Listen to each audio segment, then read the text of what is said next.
All right, so an honorable mention on the positives front is Gleyber Torres. After he was back in the lineup on Friday, so he was benched for 2 games, back in the lineup hitting 5th. Went 2 for 4, including a 2-run home run, which gave the Yankees a 7-3 lead at the time. Then he went 2 for 4 on Saturday, 2 for 5 on Sunday. He did get yelled at by Marcus Stroman for not turning a double play quick enough, which I don't know how I feel about that. Did he really yell at him, or was he just yelling because of him? What's the difference? I don't know. One feels like if I'm yelling at someone, I'm directing it towards them, and I'm in their face. Like there's a picture to be painted here, and we're going to talk about this, and that's kind of where I draw a little bit more of a line in the sand with how things happen. But go ahead. Well, the thing that here's where I actually think I agree with the Yankees narrative on this, because they did a lot to downplay this after the game and then before the game on Saturday, talking about how, nope, that's just Marcus Stromans Fire. He's a passionate guy. He just wants to win. This is not about yelling at a specific player or showing up a specific teammate. That's just his passion. We're all good in here. It's kumbaya in here. He was the first up on the top step to congratulate Gleyber after he hit the home run, blah, blah, blah. And if you look at just purely in a vacuum how Gleyber responded after that, got 2 hits in every game, so far you got to agree with that, because it could have very easily gone the other way. Gleyber is back in the lineup after being benched, and he's got his veteran starting pitcher screaming because he's not turning a double play quick enough. That could have very easily gone south. Yeah, so here's where I am with this whole Stroman yelling thing, because I think that's kind of what we're talking about here at Crux. Rather than Gleyber bouncing back, I'll touch on that too. Let me hit that first, actually. Gleyber bouncing back with the bat, 2 games. Let's see what happens. But at the same time, the fact that he's got a little bit of confidence coming out of this, I think is a very good thing, because I don't think anybody here disagrees with the fact that the kid's got talent. He's not a kid anymore. He's a father. The guy's got talent. He does have some natural ability to hit the ball. The guy's a father. Doesn't make him not a better kid, than he is, no doubt. Even if last year it kind of does, but even eventually after a short amount of time, it makes you not a kid. But if last year is what we're expecting, then fine. He doesn't need to be the 40 home run guy. Last year he hit. He still hit. He's hitterish. He's got the ability to do that. He should be doing better than he is. Marcus Stroman yelling in that moment is, I don't think any of this is bad at all. When you spend this much time with people on a daily basis, competing day after day, and especially when you have tremendous success for the lion's share of the season from what you've already played, and now you're at this very difficult stretch of 5 series where you've just sucked. The team has sucked. The pitching staff has sucked. Everything has been not great. You have injuries. There's a lot of frustration building up. And when you expect to do well, when you have an expectation to come out there and do well, and that doesn't happen, and you're not seeing it across the diamond from everybody else, if you're an emotional guy, it comes out in moments. And I think he is that. I don't think Marcus Stroman's a bad guy at all. I really don't. I think he's actually, now that I've seen him play and be a teammate here, I think he's probably one of the more misunderstood people in baseball, to be honest. I think that he's gotten a bad rap in some cases because he's fiery, and I think that's bullshit.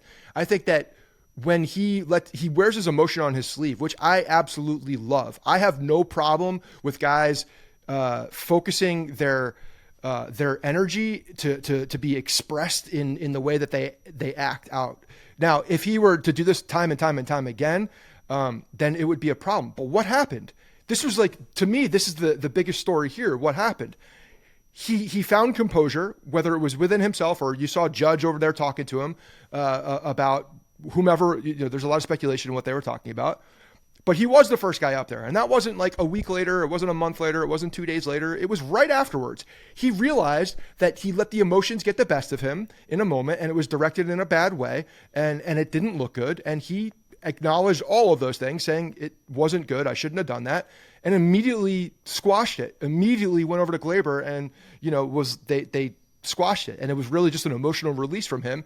And unfortunately, it was directed into a place where people are saying you're a bad teammate. I don't think that's the case. I think this shit happens. I think it's healthy. If you keep it in, that's where you get more long-term bad things. Things fester. Then you start getting, fights in the dugout, and you start hearing about like altercations and bad things behind the scenes. This was out in the open. This was just raw emotion, and they squashed it immediately. And Gleyber responded and helped his team. So I actually don't think there's anything wrong with any of this stuff, especially because in the moment you acknowledge that maybe you should have handled that a little differently, and then your actions say exactly that. So I got no problem with what happened. I was just fired up. Well, why do you think though that you're saying Marcus Stroman misunderstood and that his passion is good, he squashed the beef, he's a good teammate, all that stuff. But you also touched on something where you said if that kept happening and it happened too much, then maybe it wouldn't be. Yeah. And so where is that line? Or is it just like teammate specific? Because Rodon's another guy you could say is passionate, but no one's like liking that guy's passion. Okay. When he yells at the pitching coach or flips a fan off or flips out in the dugout because he's getting blasted by Atlanta, like everyone's like, shut the hell up, Carlos. So where's the difference there?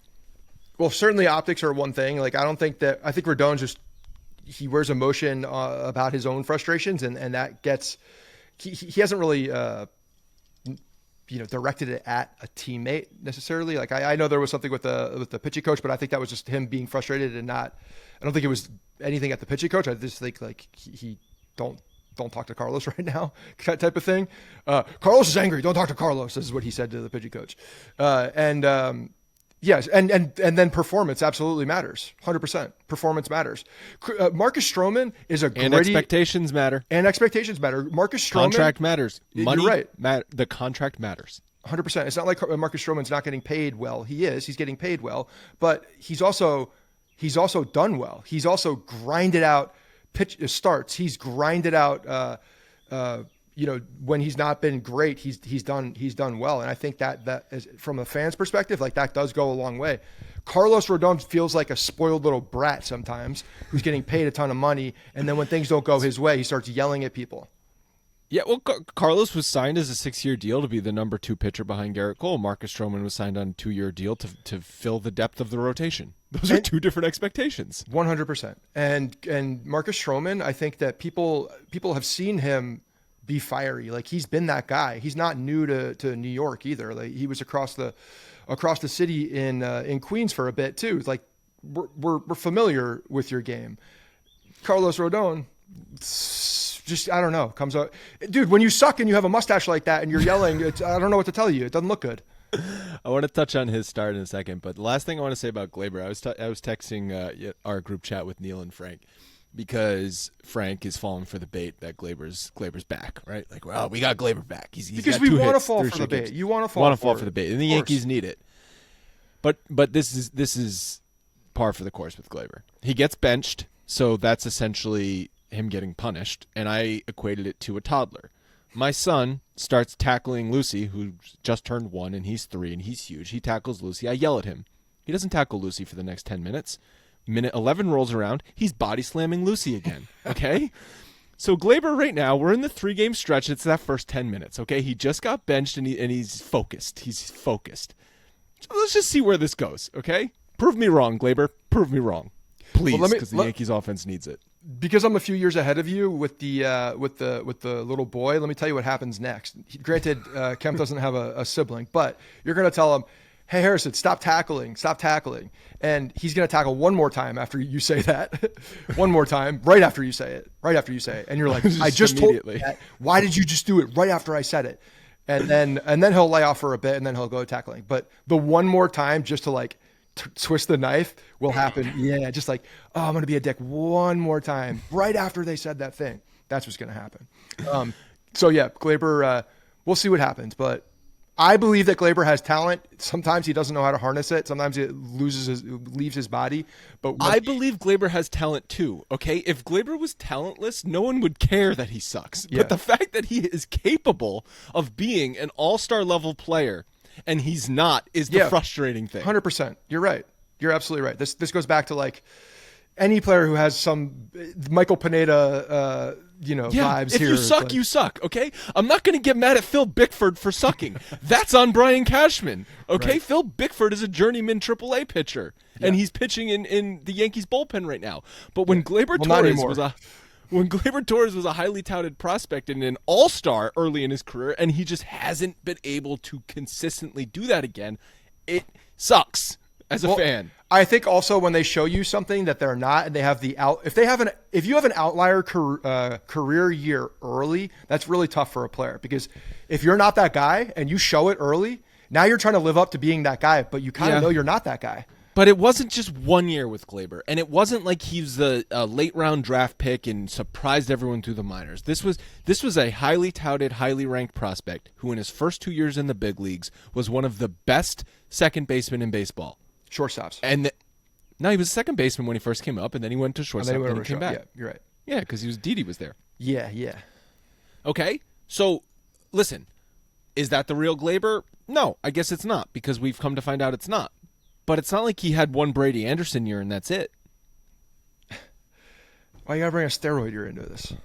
You know, it's different. It's different. You just threw me into a mental pretzel, because now I'm reacting to a steroid year, and not just a year where a kid had a good season and then came back into struggling. Okay, juice ball, steroids. What's the difference? Quickly, I don't think I fully hear your thoughts and like what you actually think about Marcus Stroman and the way that he did that. Are you okay with the way that it went down? No, in the moment it looks terrible, and even I think that had Volpe turned a slow double play, you think he's yelling like that? No, 100% not. So why is he yelling? It's because the rest of the team feels the same way about Gleyber, and I think that is a problem. It didn't manifest itself in the next 3 games that we could see. But I think that's a problem. I think that the fact that Volpe's a younger player, the fact that Gleyber is now a veteran guy, and obviously there have been moments in the past where Gleyber has not thrown the ball to first base with all of his might, and I think that the little frustrations like that come in. But again, like once that's what holding it in looks like, I guess, for Marcus Stroman, holding it in multiple times. He covered his glove. He covered his face with his glove, Yeah. And then he took his glove away and yelled it again. Well, I think emotions took over, and then he was in the dugout and yelling at, just throw the goddamn ball or whatever. But it's tough because I like Marcus Stroman. Like I like it when people wear their emotions on their sleeves, even if it's directed. But I don't like towards when something. Carlos Rodon does it. So why? He's an asshole. I can't quite put one guy's an asshole. One guy is like in every day. Feels like in every guy. It feels like Marcus Stroman. I would rather have a beer with Marcus Stroman 7 days a week than Carlos Rodon. Marcus Stroman just feels like a guy that I can go hang out with. Carlos feels like a guy that would be like, I have more money than you. I'm not going to go meet you for a beer.